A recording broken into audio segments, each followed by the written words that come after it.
Nous voudrions d'abord vous remercier d'être venus nombreux. Il n'y a pas de son. Il n'y a pas de son. Il n'y a pas de son. Allez-y. Nous voudrions d'abord vous remercier d'être venus nombreux à cette conférence de presse que nous tenons dans des conditions exceptionnelles au Palais de justice de Paris. Nous saluons votre présence ici et nous savons que vous êtes ici parce que nous sommes dans une situation difficile chez nous à Brazzaville.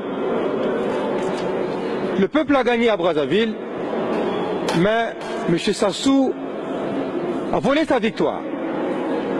M. Sassou vient devant l'opinion internationale de parachever son coup d'État électoral après en avoir fait d'autres sur plusieurs années qui malheureusement réussissent tous. Mais ce dernier coup d'État électoral de Sassou ne réussira pas. Ne réussira pas parce que le peuple va se lever pour faire échec à ce coup d'État électoral qui vient de vouloir faire exécuter.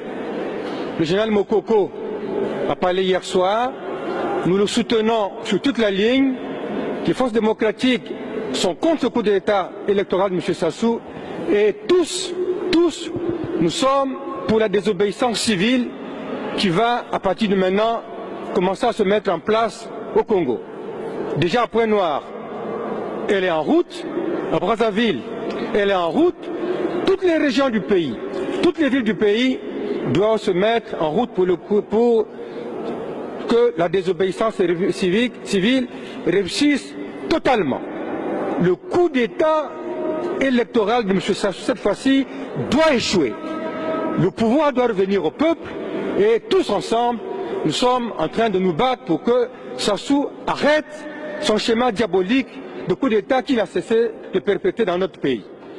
Nous saluons les candidats de la majorité républicaine qui se sont battus comme de bons citoyens. Nous saluons les électeurs congolais, les populations congolaises qui ont tous, en dépit de toute la manière dont Sassou a fait sa campagne électorale, ont refusé de le suivre pour que la majorité républicaine, avec les 5 candidats, l'emporte. Nous avions gagné. Maintenant, il faut faire échec au coup d'État électoral de M. Sassou par la désobéissance civile qui doit être fortement respectée par la population congolaise. Merci beaucoup. Aristide. Aristide.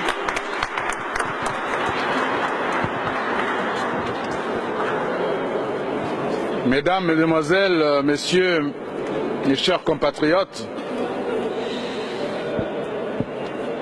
notre frère Joseph Ouabari vient déjà de vous dire, merci pour être là.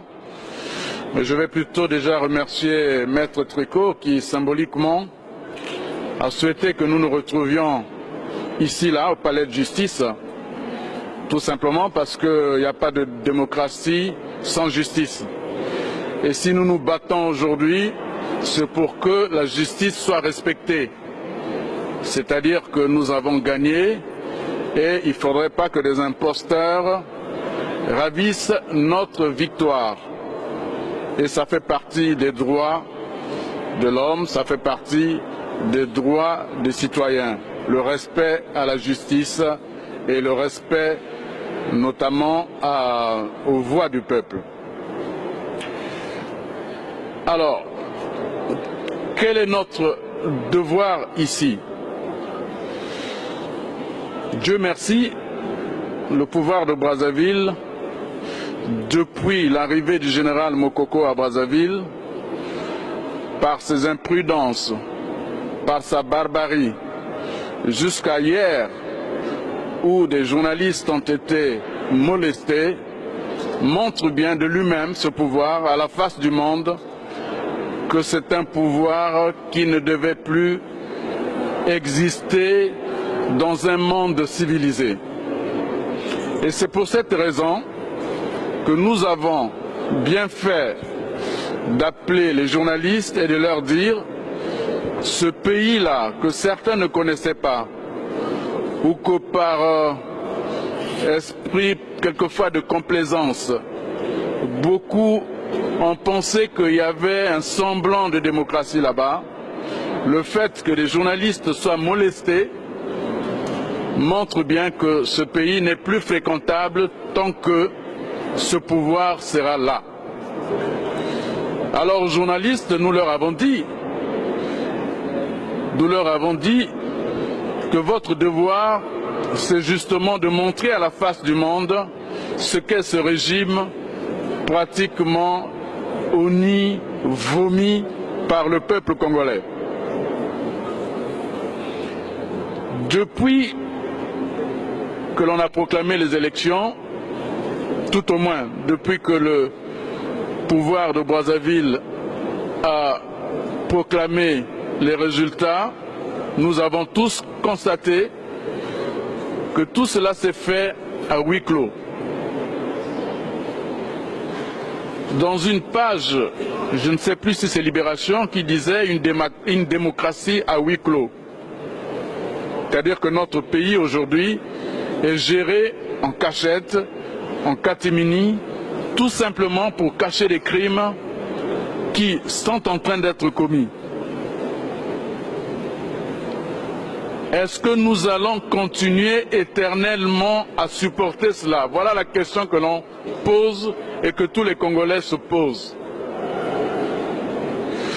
Le général Mokoko, que nous avons pour la plupart tous soutenus, estime que l'heure est arrivée pour la désobéissance civile.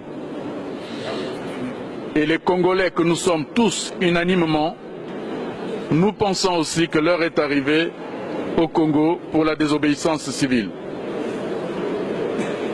Alors, si hier nous avons appelé nos citoyens, nos frères, nos parents, nos amis, pour leur dire allez voter tel candidat de l'opposition, aujourd'hui nous sommes le relais pour dire à ceux qui sont là-bas, trop c'est trop, suivez ce que vous recommande la raison, et la raison nous recommande aujourd'hui à ne plus supporter l'insupportable.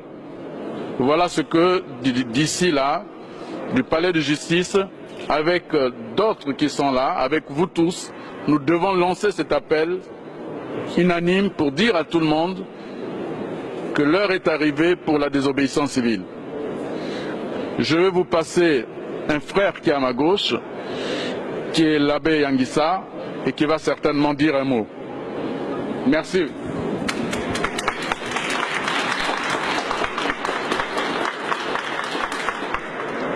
Merci à mes frères qui sont là, à mes compatriotes. Je retrouve ici le ministre Ouabary, je suis content, parce qu'il nous est arrivé de travailler ensemble à Brazzaville alors qu'il était au gouvernement.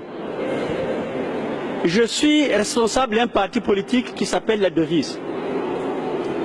Notre position, quand le processus a été lancé, était de ne pas répondre présent à un scrutin organisé par le président Denis Sassou Nguesso, parce que nous en savions l'issue.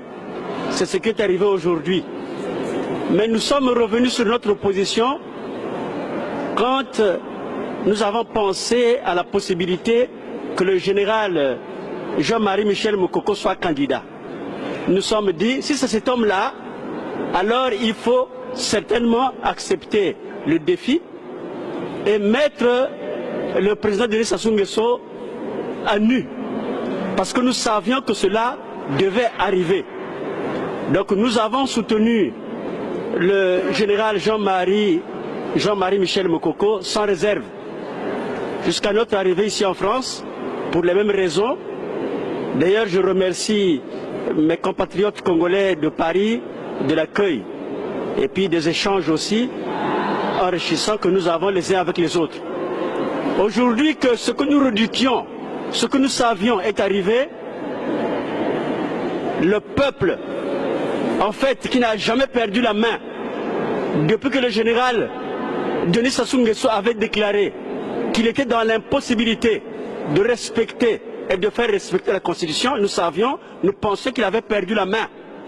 Et c'est au peuple, c'était déjà au peuple de prendre ses responsabilités, de répondre à cette difficulté que le président Denis Sassou Nguesso avait avouée. Donc la main, le peuple ne l'a jamais perdue. Aujourd'hui, c'est le peuple souverain qui doit prendre ses responsabilités. Bien sûr, peut-être à Brazzaville ou ailleurs, certains vont s'étonner qu'un prêtre lance cet appel-là. Mais nous savons aussi que la théologie de la libération est aussi une version de l'évangile. L'heure est à la théologie de la libération du corps et de l'âme, pas seulement de l'âme. Aujourd'hui, ce qui se passe à Brazzaville, même du point de vue spirituel, pousse les Congolais au péché. Si le Congolais aujourd'hui vole, si les femmes se prostituent, c'est à cause de la situation créée par des hommes, par un homme ou par un groupe d'hommes. Donc notre responsabilité, ce n'est plus seulement d'attendre les gens à la chapelle, mais de demander aux gens de prendre leurs responsabilités.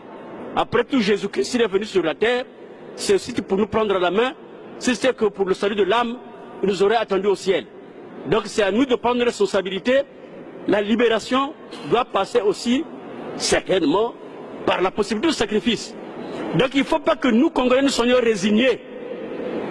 Il faut que nous sachions que rien ne se passera si nous ne prenons notre destin en main. Tous les Congolais confondus, où qu'on soit pasteur, prêtre, militaire, nous sommes le peuple. Ce qui se passe au Congo, si nous ne le réservons pas aujourd'hui, nous allons en souffrir des décennies. Et nos descendants vont encore en souffrir. Donc il faut régler le problème une fois pour toutes. Et donc je demande, par d'autres mots, des mots qui sont les miens, à ce que le peuple garde la main. Elle ne l'a jamais perdue. Il faut qu'elle garde la main. Tout ce qui s'était passé dans les dialogues, tout ça, c'était des gesticulations. Nous avons pensé qu'il ne fallait pas y participer. Aujourd'hui, nous sommes obligés de faire ce que nous aurions dû faire. Dès lors que le président Denis Sassou Nguesso avait dit qu'il ne pouvait pas respecter et faire respecter la Constitution. Je vous remercie.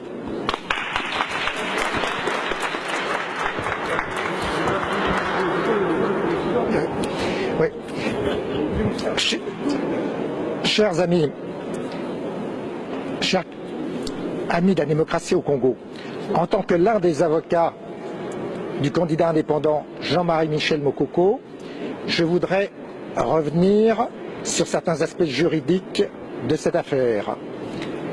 Hier, Jean-Marie Michel Mokoko, à Brazzaville, a dénoncé le hold-up électoral de M. Denis Sassou Nguesso. Il l'a fait à juste titre. Les conditions de préparation de l'élection étaient truquées. La fraude a été massive. Les conditions de déroulement du scrutin se sont faites avec un blackout total. C'est-à-dire dimanche, le jour du scrutin, toutes les communications téléphoniques, mobiles et Internet étaient coupées. Et elles le sont encore aujourd'hui. C'est-à-dire qu'on a organisé un blackout comme dans la République de Corée du Nord. Tout ça pour faciliter la fraude. Tout ça pour empêcher que le dépouillement soit pleinement public et empêcher la confrontation des formulaires de comptage des bulletins. En plus, c'est seulement cette nuit, à 0h59, que les résultats dits officiels ont été annoncés. Ils ont été annoncés dans des conditions illégales. La loi électorale précise que c'est le président de la commission électorale nationale dite indépendante qui doit annoncer les résultats. Ça n'a pas été le cas. C'est le ministre de l'Intérieur qui a annoncé les résultats. Ça montre bien le coup de force, et y compris les divisions qui existent au sein de la commission électorale mise en place par le pouvoir. Cette commission électorale non seulement n'est pas indépendante, mais elle est illégale dans son fonctionnement, puisque le président de cette commission dite électorale n'a même pas eu le courage d'annoncer les résultats qu'il s'est truqués, et en plus, il occupe les fonctions de vice-président du Conseil constitutionnel, c'est-à-dire la juridiction qui est la Cour suprême qui est chargée d'exercer les recours de contentieux électoral contre les décisions proclamées par la Commission électorale. Donc on est vraiment dans un système de dictature à la Corée du Nord où ce sont les mêmes autres instances qui sont au contrôle elles-mêmes. Donc les résultats qui ont été publiés cette nuit sont des résultats non seulement truqués, mais qui ont été prononcés de façon illégale. Ils ne respectent même pas la loi congolaise électorale. En conséquence, nous sommes dans une situation de vide juridique. Actuellement, il n'y a pas de président de la République élu au Congo. La République de Congo-Brazzaville est sans gouvernement. C'est pour ça qu'hier, le candidat indépendant Jean-Marie Michel Mokoko, dont je suis l'un des avocats, a réclamé que sous le contrôle de la communauté internationale, d'observateurs internationaux, on recompte tous les votes, et 2, que soit immédiatement organisé un mouvement général de désobéissance civile, justement pour imposer ce recomptage des votes, pour imposer qu'il y ait un deuxième tour en présence d'observateurs internationaux et que ce soit les deux véritables vainqueurs du deuxième tour qui puissent se présenter au suffrage des électeurs congolais.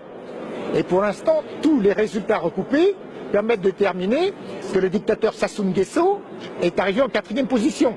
Donc il ne peut pas se présenter à l'indispensable second tour. Donc l'heure est là à la désobéissance civile et actuellement le Congo-Brazzaville n'a plus de président, n'a plus de gouvernement, donc c'est au peuple congolais de prendre ses responsabilités et c'est à la communauté internationale de prendre ses responsabilités pour appuyer la demande de l'opposition démocratique pour un recomptage immédiat de toutes les voix et l'organisation de nouvelles élections présidentielles. Je vais passer la parole à M. Loïc Le Floch-Prigent.